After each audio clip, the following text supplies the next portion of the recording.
entre clic y charla, para escuchar y compartir conocimientos, porque en la institución educativa departamental Santa Inés estamos aprendiendo.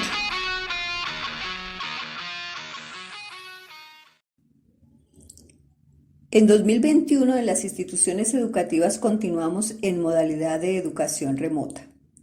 En esta modalidad, en el 2020, la educación virtual con todos sus recursos llegó para quedarse. El espacio radial entre clic y charla migra a la red y desde su canal de YouTube y la página web de la Institución Educativa Departamental Santa Inés de Silvania, continuará acompañando a su audiencia en la construcción de la cultura del cuidado de sí mismo, de los otros y del planeta. Esta cultura del cuidado nos la ha señalado la crisis como urgente y en esto estamos comprometidos. Bienvenidos y bienvenidas a Entre Clic y Charla. La charla.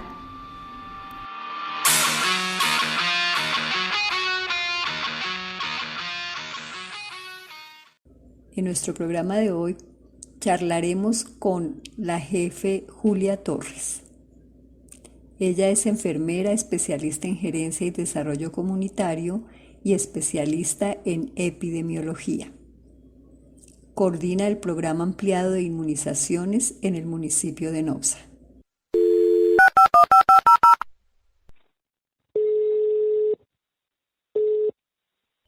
Bienvenida, jefe Julia, a Entre Clic y Charla. Muchas gracias, profesora, por la invitación, sobre todo para hablar de este tema que es crucial y está de moda, digámoslo así. Está de moda y es preocupación muy grande en Colombia. Nos hemos enterado por los medios de comunicación que hay una encuesta que dice que 2 de cada 5 colombianos no se vacunarían. Y los foros que han adelantado las principales universidades del país con respecto a la importancia de la vacunación y a nuestros retos, desafíos y dificultades en la vacunación nos obliga a hacer este programa para nuestros oyentes.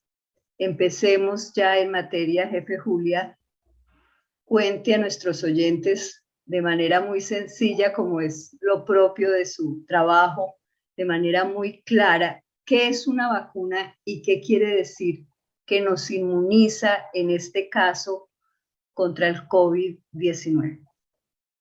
Bueno, la vacuna es una sustancia o es una suspensión de microorganismos que pueden ser atenuados, muertos o vivos o inactivos, que cuando se introducen al cuerpo producen anticuerpos y nos protegen contra las enfermedades.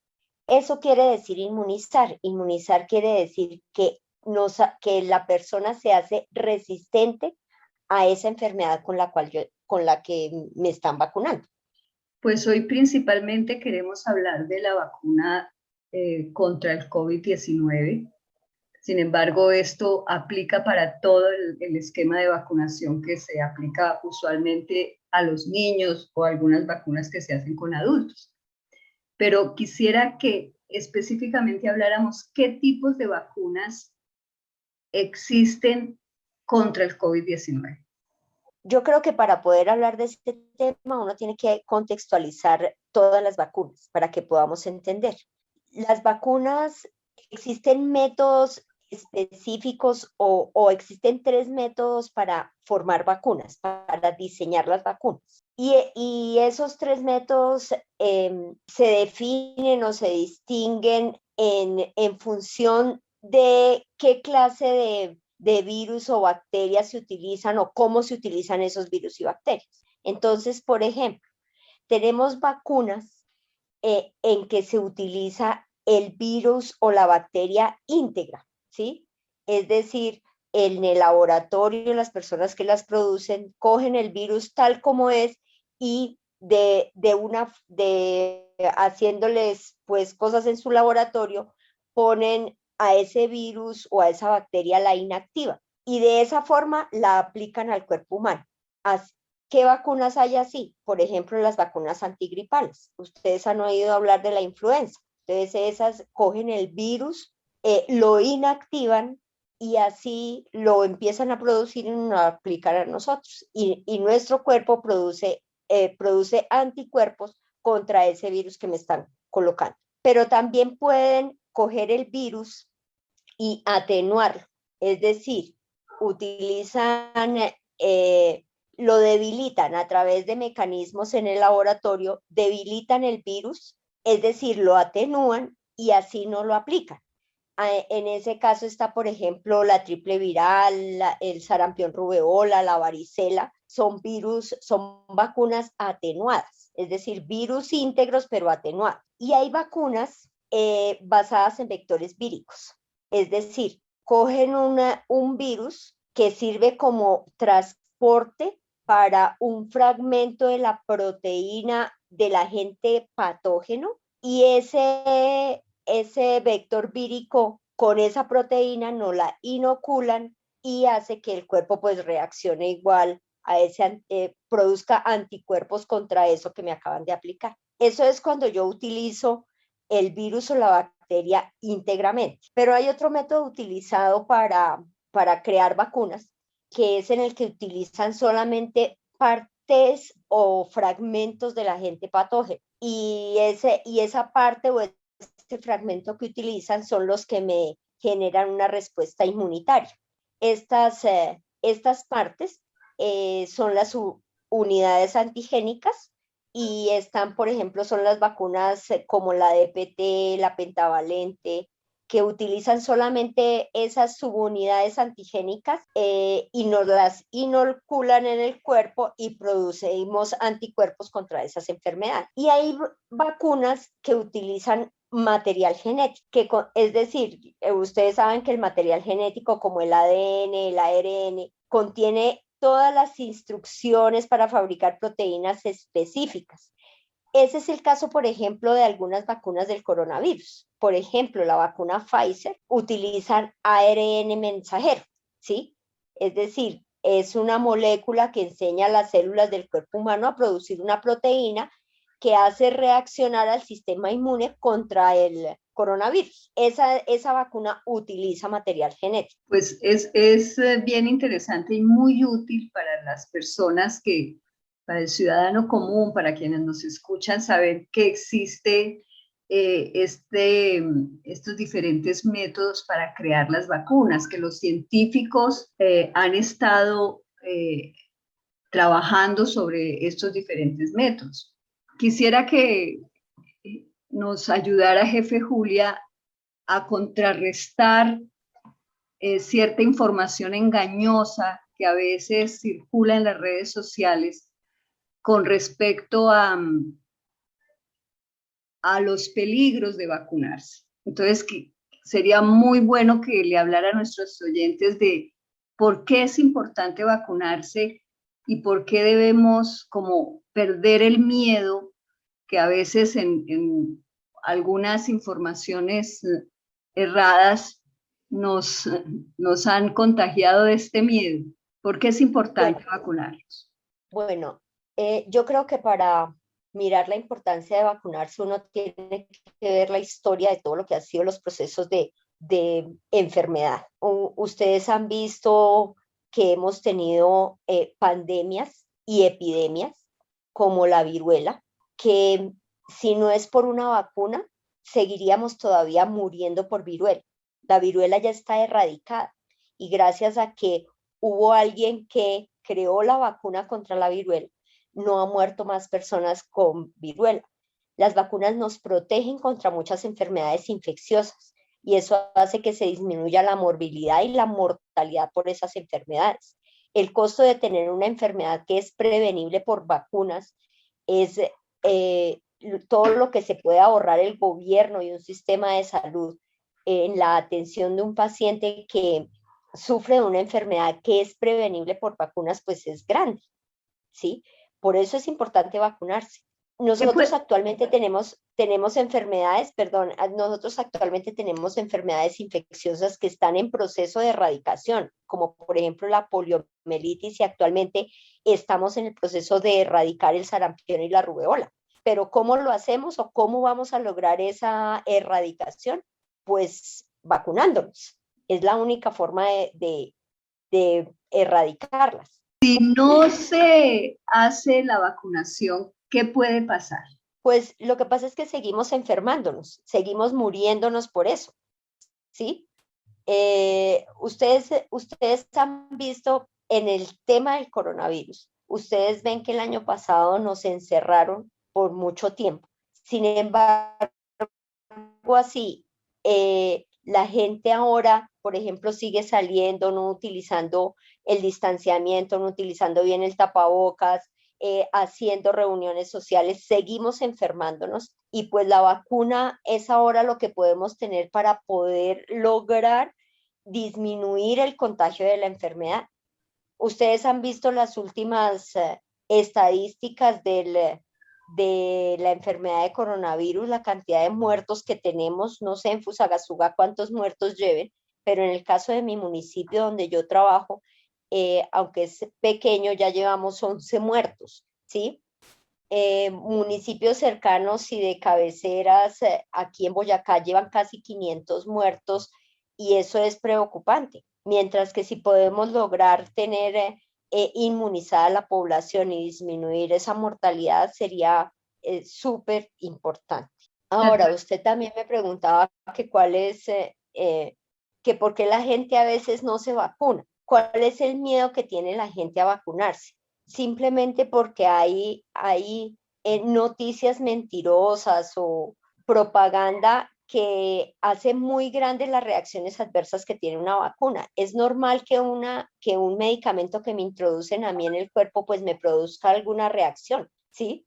Lo que pasa es que lo han hecho muy grande. Sí, es cierto, por ejemplo, que la vacuna de AstraZeneca tiene la posibilidad de crear una enfermedad como la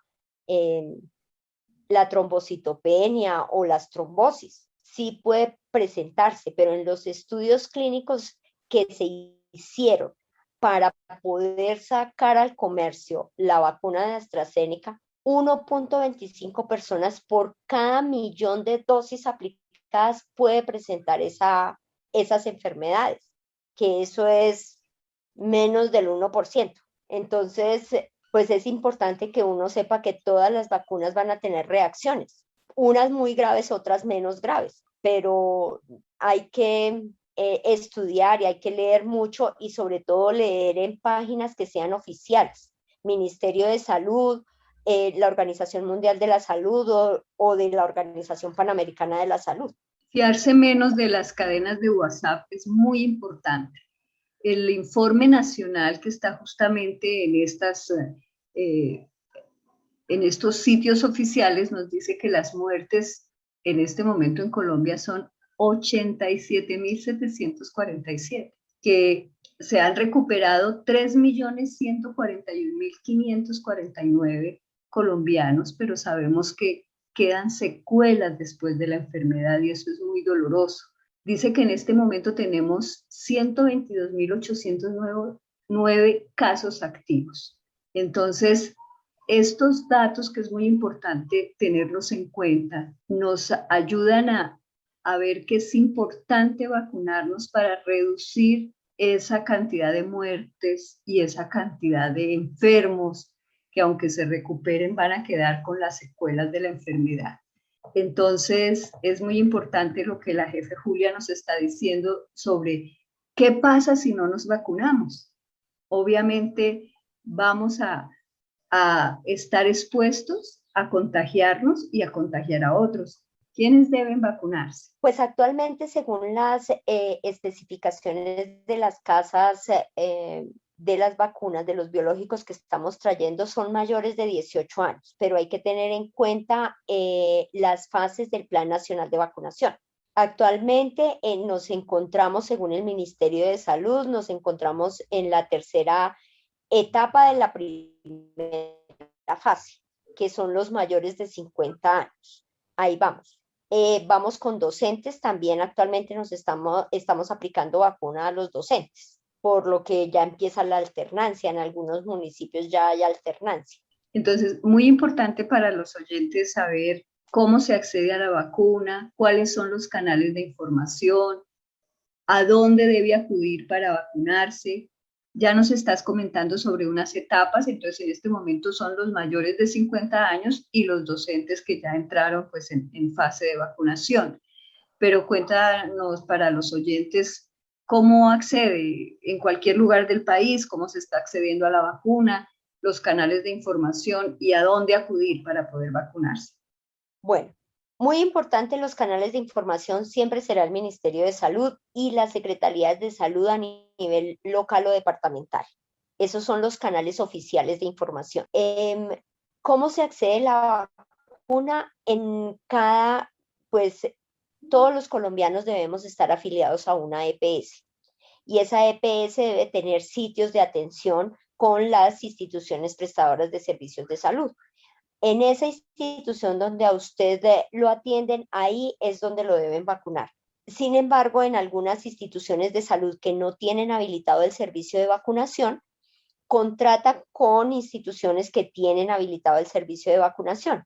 Entonces ahí sí tienen que informarse es con su IPS correspondiente para ver cómo puede acceder a la vacuna. Se están haciendo campañas, precisamente el día 29 de mayo se hizo una campaña nacional de vacunación masiva. Hay que estar atentos también a esas campañas que estén haciendo a nivel local, a nivel departamental o a nivel nacional. Es muy importante también saber que en los municipios existe una Secretaría de Salud, existe un hospital donde usualmente están las carteleras, está la información disponible sobre cómo se está llevando a cabo este proceso de vacunación. Jefe Julia, Sí, algo muy importante también de mucho interés para nuestros oyentes. Recomendaciones para antes y después de vacunarse. Bueno, para antes y después de vacunarse contra COVID-19, ¿qué es importante? Primero, antes de vacunarse, no debe haber ingerido bebidas alcohólicas.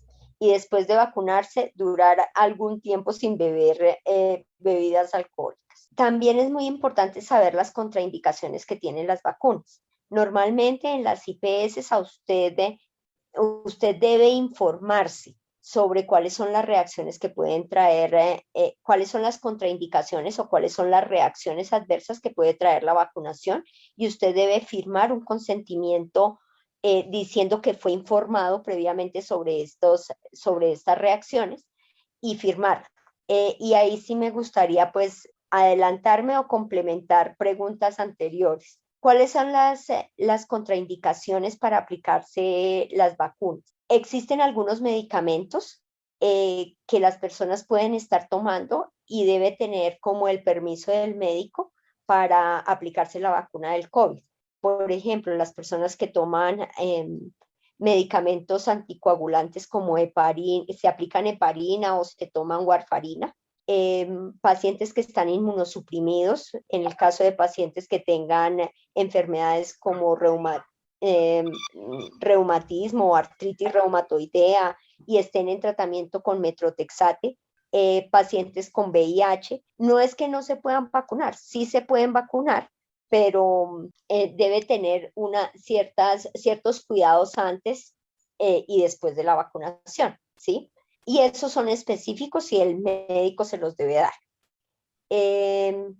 Para después de vacunarse, hay que recordar que las vacunas que se están trayendo a Colombia, todas tienen 2 dosis de aplicación. Es muy importante que para adquirir la inmunidad se deben aplicar las 2 dosis.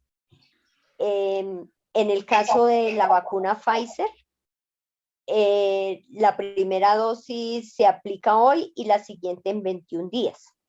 En el caso de la vacuna Sinovac, la primera se aplica hoy y la siguiente en 28 días.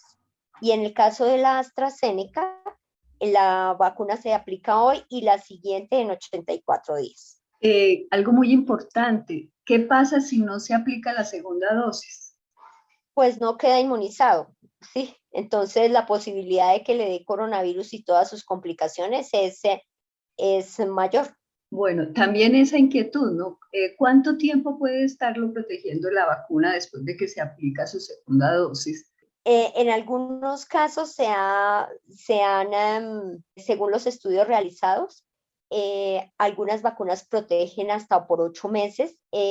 Pues ustedes saben que esta vacuna apenas acaba de salir, o sea, su invención fue el año pasado, llevamos casi 8 meses y pues ahorita se están haciendo apenas esos estudios, ¿sí? Entonces ahora a 8 meses hay vacunas que después de 8 meses todavía tienen su efectividad en el cuerpo, pero como apenas las estamos estudiando, nos toca vivir leyendo mucho sobre cómo van esos estudios. Por ahora son 8 meses, pero es por lo que les digo, apenas el año pasado se estaban sacando al mercado.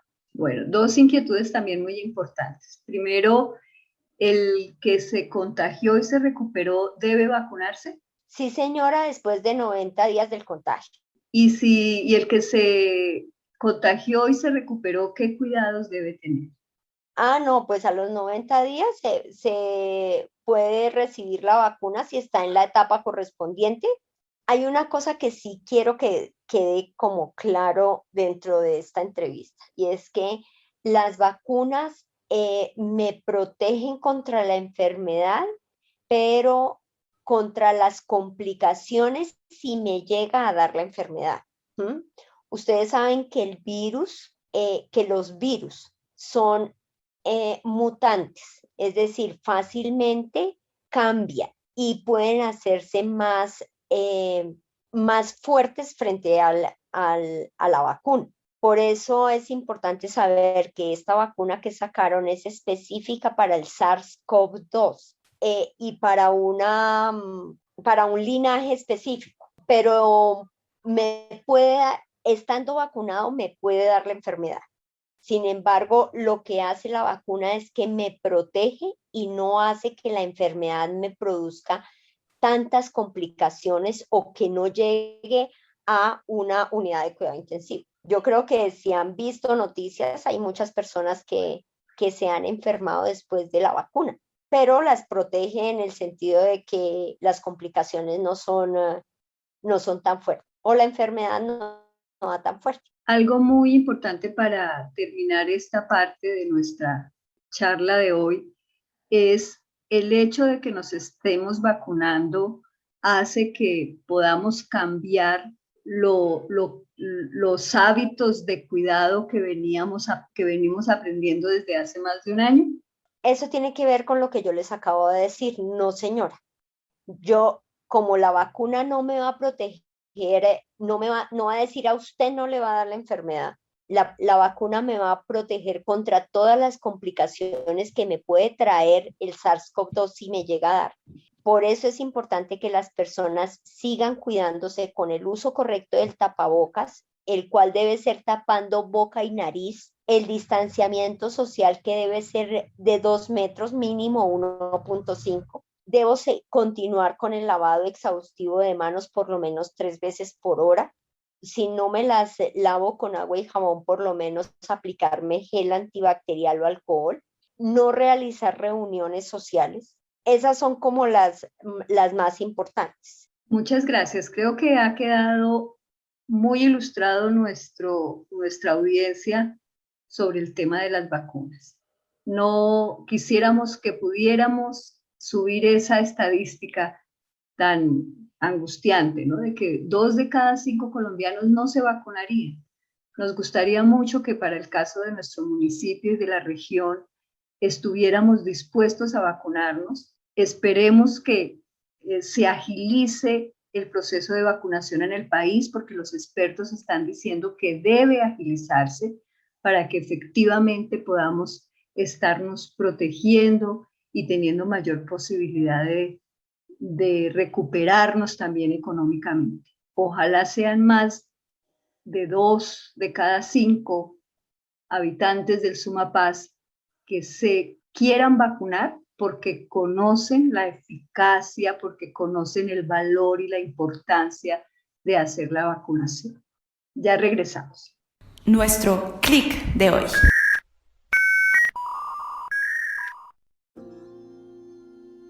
¿Qué es la inmunidad de rebaño y cómo la podemos definir actualmente? Antes de ingresar en esa definición, quisiera invitarlos a ver este modelo para explicar cómo ocurren las enfermedades, que es muy simple, que es el triángulo epidemiológico. Tenemos el huésped y sus factores, tenemos los factores ambientales, tenemos el agente y sus factores. Y todos estos interactúan para que la enfermedad, para que la infección pueda ocurrir. Si cortamos y mejoramos el medio ambiente, o cortamos o mejoramos la situación respecto al huésped, pues la enfermedad va a ocurrir menos o simplemente se va a detener. Es un concepto muy sencillo. Como tal, la inmunidad de rebaño ahora mismo se define como la proporción de la población que debe estar inmunizada, ya sea a través de vacunas o a través de la infección, podría ser, para poder detener la transmisión. O en otras palabras, si miramos una proporción de las personas, es esa proporción que tiene que tener ya cierto nivel de inmunidad para que el resto sea protegido.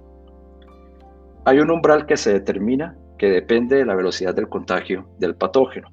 Y eso se calcula con unos modelos epidemiológicos que creo que la doctora Cucunova luego les va a hablar en más detalle.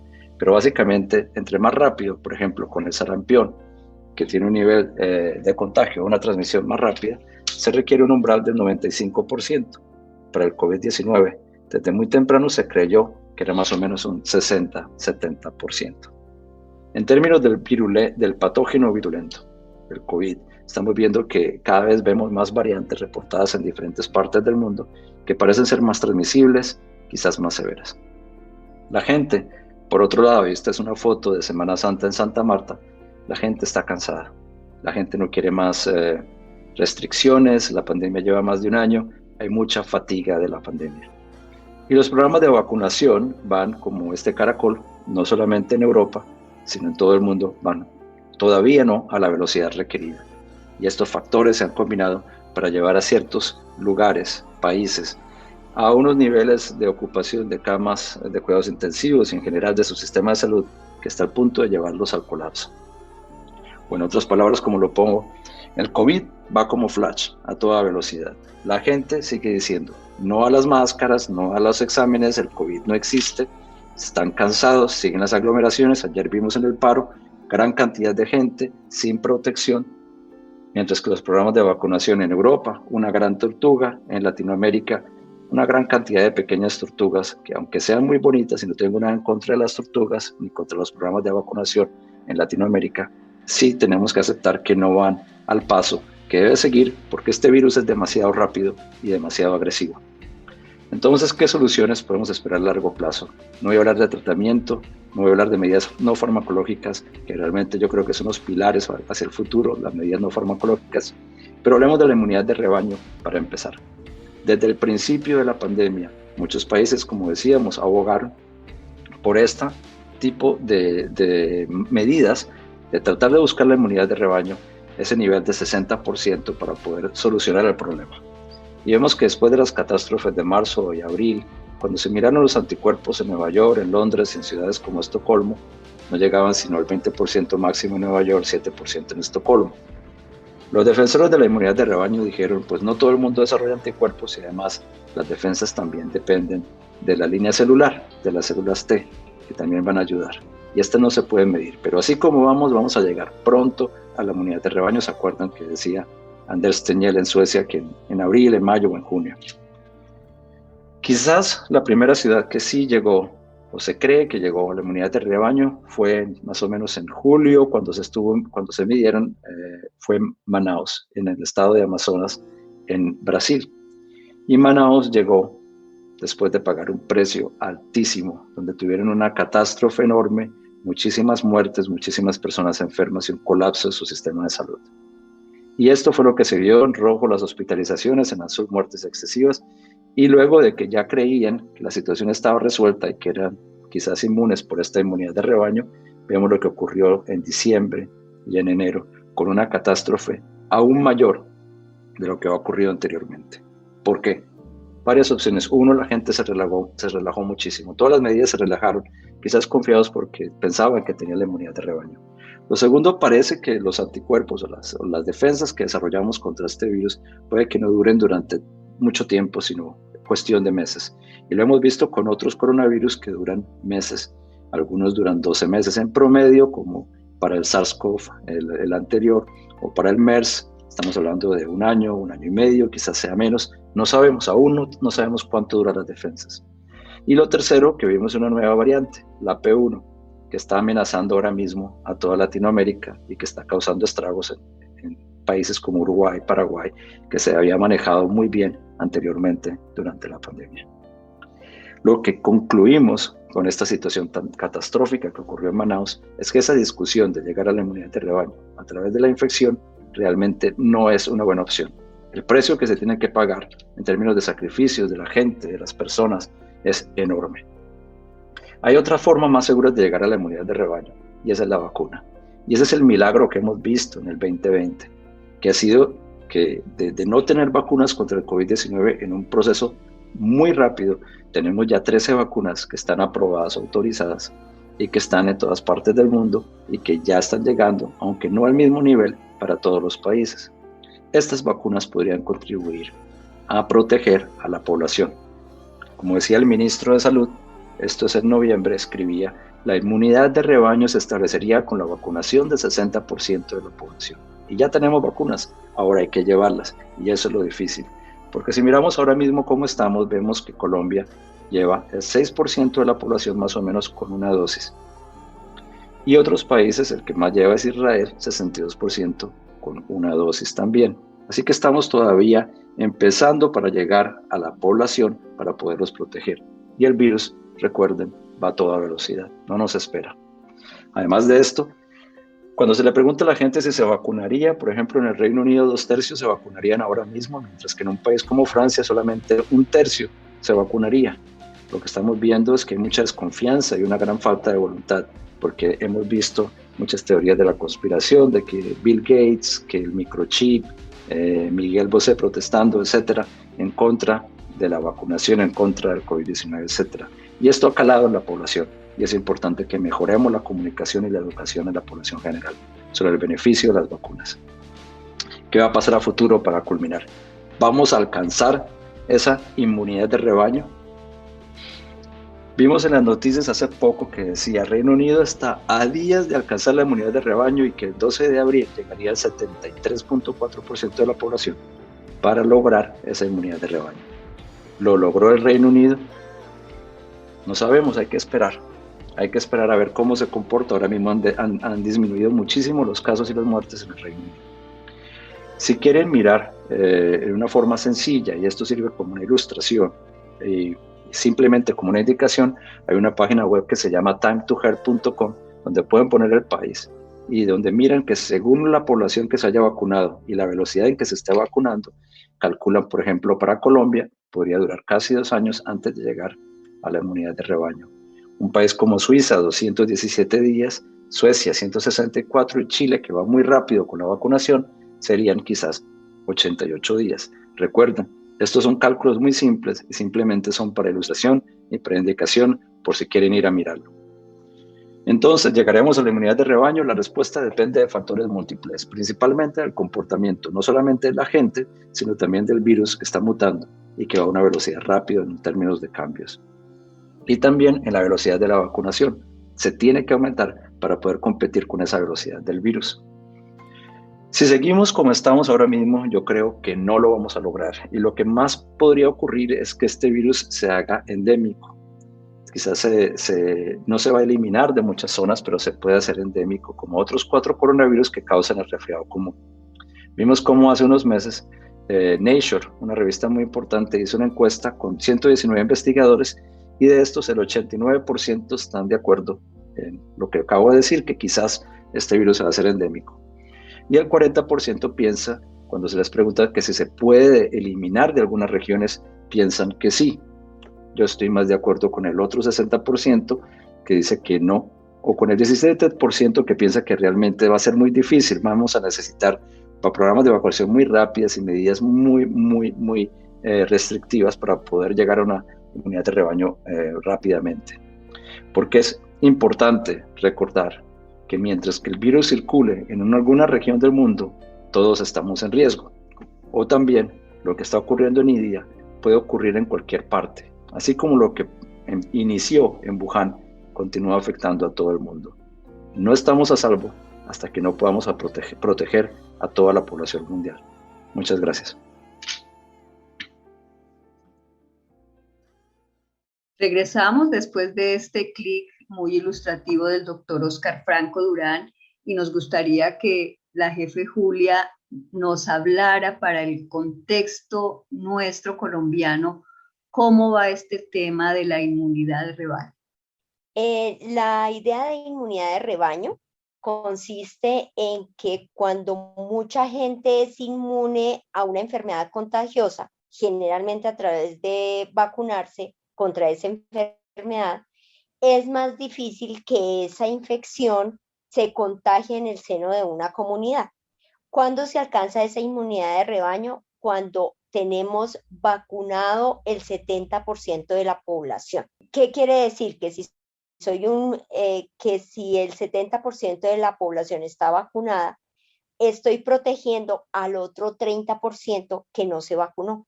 Esa es la inmunidad de rebaño. Nosotros en Colombia, ¿cómo vamos? Pues vamos muy lento. Lo que se ha sabido es que nosotros, la meta del gobierno nacional es el que a 31 de diciembre de este año, 35 millones de colombianos estemos vacunados, que eso es lo que corresponde más o menos al 70% de la población. Pero según cómo vamos, que ya vamos a mitad de año, y como se va viendo la vacunación, como se ha visto cómo están vacunando las instituciones, se dice que necesitaríamos casi 1000 días para alcanzar esa cobertura de vacunación. Esto se ve reflejado también en que ustedes también se han dado cuenta por noticias que las vacunas no están llegando en los tiempos estipulados, ¿sí? Y eso hace pues que se atrase nuestro plan de vacunación. Y por eso es el atraso en esa cobertura que tenemos que alcanzar a 31 de diciembre. Están preocupadas las autoridades, también la academia, están también la academia haciendo sugerencias, recomendaciones de cómo mejorar esa velocidad en la vacunación. Están detectando que uno de los factores más importantes es la capacidad humana. Realmente es un reto grande en Colombia poder lograr esas metas que se ha propuesto el gobierno nacional. Ya sabemos que no se lograrán a 31 de diciembre como lo habían previsto, pero si aceptan las recomendaciones de la academia es posible que se pueda acelerar un poco ese proceso. Repitamos nuevamente para nuestros oyentes cómo es ese plan de vacunación. Confiemos en que efectivamente se haga la gestión gubernamental necesaria para que lleguen las vacunas y se puedan distribuir y puedan llegar a los territorios y logremos esa inmunidad de rebaño tan esperada. ¿Cómo es ese plan de vacunación? Bueno, el Plan Nacional de Vacunación está dividido en 2 fases y 5 etapas. La primera fase tiene 3 etapas. Ya empezamos la primera y en algunos municipios ya se terminó esa primera fase, que era la de vacunar a las personas mayores de 80 años y a todo el talento humano en salud. La etapa 2, que en algunos municipios actualmente están en la etapa 2, es vacunar a los mayores de 60 años y al talento humano que no desarrolla actividades asistenciales o de atención al paciente, sino que están en actividades administrativas, y se inició la vacunación de la parte de los establecimientos de sanidad, de las fuerzas militares y la Policía Nacional. Y algunos municipios ya iniciaron la etapa 3, que es la de vacunar a los mayores de 50 años, a aquellas personas que tienen comorbilidades o condiciones de salud específicas, a los docentes y a los cuidadores de poblaciones especiales como las madres comunitarias. Esa es la etapa 3. Esas primeras 3 etapas corresponden a la fase 1 del Plan Nacional de Vacunación. La fase 2 tiene las otras 2 etapas, que en la etapa 4 se encuentra la población privada de la libertad, el personal de primera respuesta a la gestión del riesgo y los habitantes de la calle y el personal de la aeronáutica civil. Y la quinta etapa es a la población de 16 años y más que no se encuentran priorizadas en las etapas anteriores. Bueno, entonces... Esas son las 5. Es la esperanza de todos que pueda llevarse a cabo este plan de vacunación de la forma más acelerada posible para que logremos salir de esta dificultad que nos ha tenido en confinamiento, que nos ha tenido en angustia, que nos ha tenido en dificultades para acceder a los servicios básicos en este tiempo. Muchas gracias, jefe Julia, por habernos colaborado en esta información tan importante para nuestra comunidad. Muchas gracias, profesora, por la invitación. Espero que pues haya quedado clara mi intervención. Adicional, pues recordarles a todos que es muy importante vacunarse, pero que vacunarse significa tener las 2 dosis, ¿sí? No puede dejar una dosis y no aplicarse la segunda porque queda sin vacunar. Entonces, hay que aplicarse las 2 dosis para decir que está vacunado. Bueno, y esperando que también pueda mejorar la acción gubernamental sobre el manejo de los dineros dedicados a la pandemia. Quiero dejarlos con un fragmento de una intervención del doctor Juan David Oviedo, asesor de finanzas públicas del Observatorio Fiscal de la Pontificia Universidad Javeriana. Cuenta detalles del informe. Continúa la falta de transparencia en el manejo de dineros de la pandemia. Esperemos que podamos tocar también el corazón y la ética de los gobernantes para que podamos salir de este momento tan difícil para Colombia y para el mundo.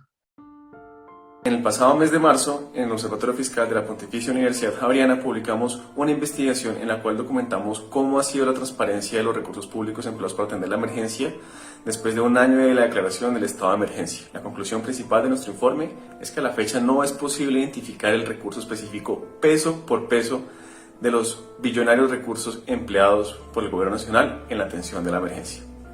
En nuestra investigación, nosotros documentamos toda la información disponible que está en el portal de Transparencia Económica y en el portal de Presupuesto COVID-19, ambos del Ministerio de Hacienda y Crédito Público. Encontramos que hasta la fecha se han desembolsado más de 29 billones de pesos para atender la emergencia. Esto lo pudimos identificar después de la documentación de más de 100 documentos legislativos como decretos y resoluciones y la documentación de miles de procesos de contratación a través de un software especializado. El primer ejercicio que nosotros hicimos al respecto nos demoró 26 días y desde entonces nosotros hemos hecho una actualización de los gastos desde el Fondo de Mitigación de Emergencias mes a mes que publicamos en nuestras redes sociales. Para este ejercicio hicimos la compilación de toda la información al aniversario de la declaración del estado de emergencia. Pudimos identificar específicamente que para las cuentas creadas exclusivamente para la emergencia se han destinado 14 billones de pesos, de los cuales se han firmado contratos o compromisos por 11 billones de pesos y se han pagado efectivamente 10 billones de pesos. Asimismo, pudimos identificar que desde el Ministerio de Hacienda se han comprometido 8 billones de pesos y se han pagado 7 billones de pesos. A partir de la información disponible, no fue posible identificar cuántos recursos han sido apropiados por esta entidad. Adicionalmente, identificamos que para otras cuentas, que ya habían sido constituidas previamente, se han destinado 7 billones de pesos. Sin embargo, no podemos identificar cuántos recursos han sido comprometidos o pagados por estas entidades. En este orden de ideas, nuestra investigación es una invitación a que el Gobierno Nacional reporte con mayor transparencia los recursos empleados para la emergencia y que eventualmente sea posible identificar el destino específico de todos los recursos peso por peso.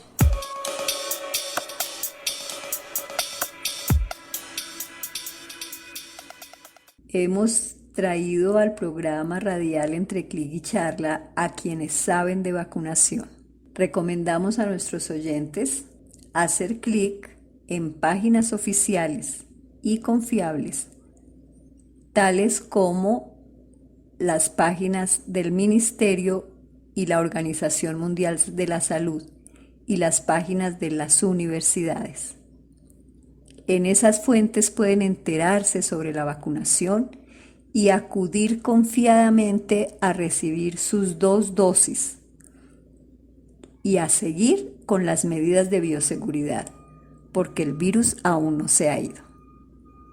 Entre clic y charla, para escuchar y compartir conocimientos, porque en la institución educativa departamental Santa Inés estamos aprendiendo. En la conducción, Margarita Torres. En la edición, Sara Martelo.